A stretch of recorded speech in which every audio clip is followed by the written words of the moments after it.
Баршаға қайырлы күн достар, менің анама қош келдіңіздер. Бүгін сіздерге өте оңай әрі дәмді шығатын, баршаңыз білетін буйпай тортының рецептімен бөліскім келіп отыр. Видеоны міндетті түрде соңына дейін көріңіз. Бізге қажетті заттар осылар. Бұл жерде ұн, какао және қопсытқыш. Құрғақ заттарды осылай біріктіріп алсақ болады.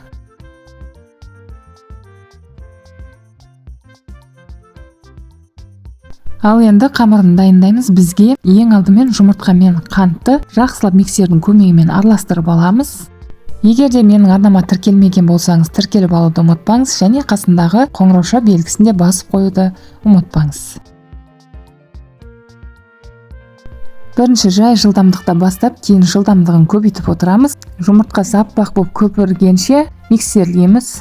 Осы тортқа керекті барлық құрамын осы видеоның описаниесіне міндетті түрде жазып кететін боламын. Сол жерден көрсеңіздер болады.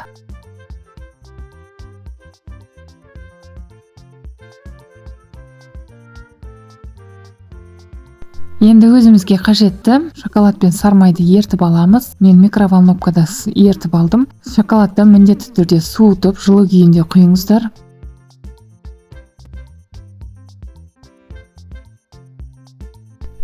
Миксердің көмегімен кішкене араластырып жібереміз.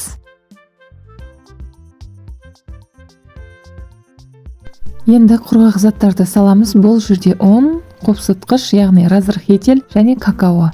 Міндетті түрде електен өткіземіз. Әйтпесем арасы түйіршік болып қалуы мүмкін. Қамырдың жақсылап бірдей қылып араластырамыз.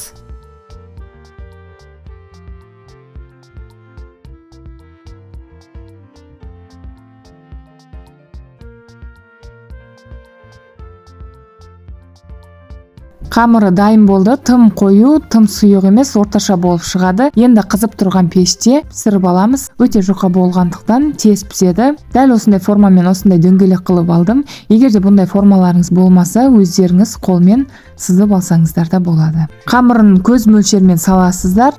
Барлығын бірдей қылып, тегіс қылып жағып аламыз. Міндетті түрде астына пергамент қағазын төсеңіздер, әйтпесем жабысып қалуы мүмкін.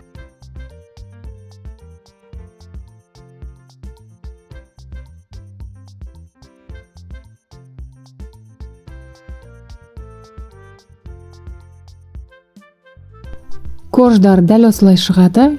Суыған соң пергамент қағазынан ажыратып аламыз.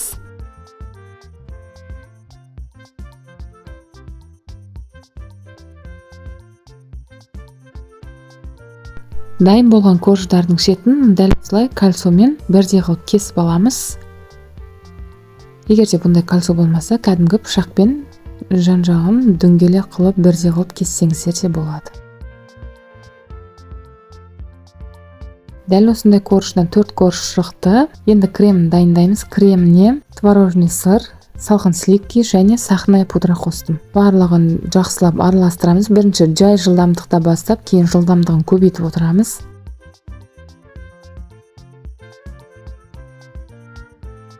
Дәл осылай қою болады дайын болған кезде.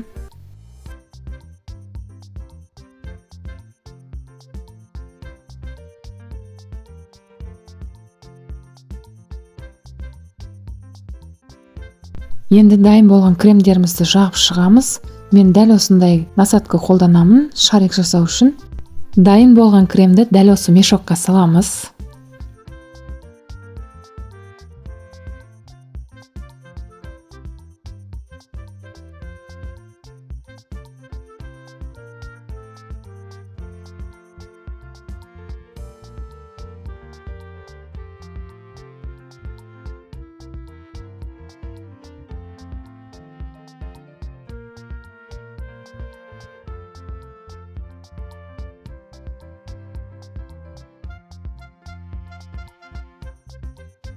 Дәл осы видеодағыдай қылып шарик шығарсаңыз болады.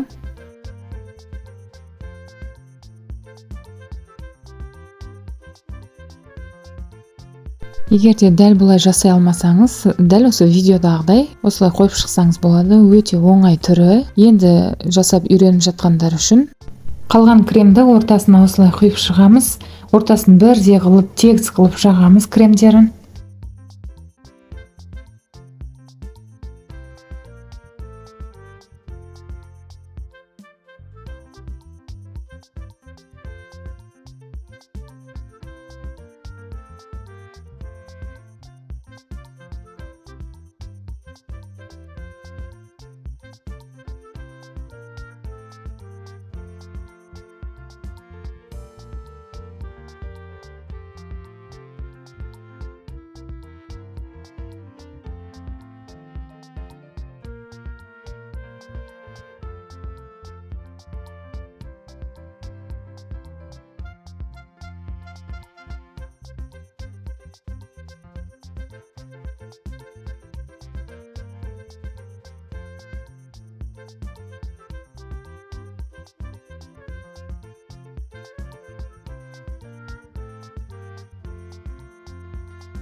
Барлық корждардың арасына кремін жағып дайындап алған соң, енді шоколадты ертеміз. Дәл осындай Қазақстан шоколады қажет болады. Сулы баняда болмаса микроволновкада ертіп алсаңыздар болады. Сливки және өзіме қажетті сармайды салдым. Бұның граммдарын бәрін осы видеоның астына жазып қоямын, сол жерден көрсеңіз болады. Шоколадты қатты ыстық күйінде құймау керек. Жылы болған кезде дәл осылай шетінен бастап құйып шығамыз. Торттың бетінің әсемдеуін өздеріңіздің қалауларыңыз бойынша әсемдесеңіздер болады. Неше түрлі фруктилармен, болмаса тәтті шоколадтармен безендірсеңіздер де болады. Өз еркілеріңіз. Егер де менің видеом ұнаса, лайк басып, өз пікірлеріңізді осы видеоның астына жаза кетіңіздер. Және менің арнама тіркелмеген болсаңыз, тіркеліп алуды ұмытпаңыз. Және қасындағы қоңырау белгісін де басып қоюды ұмытпаңыз.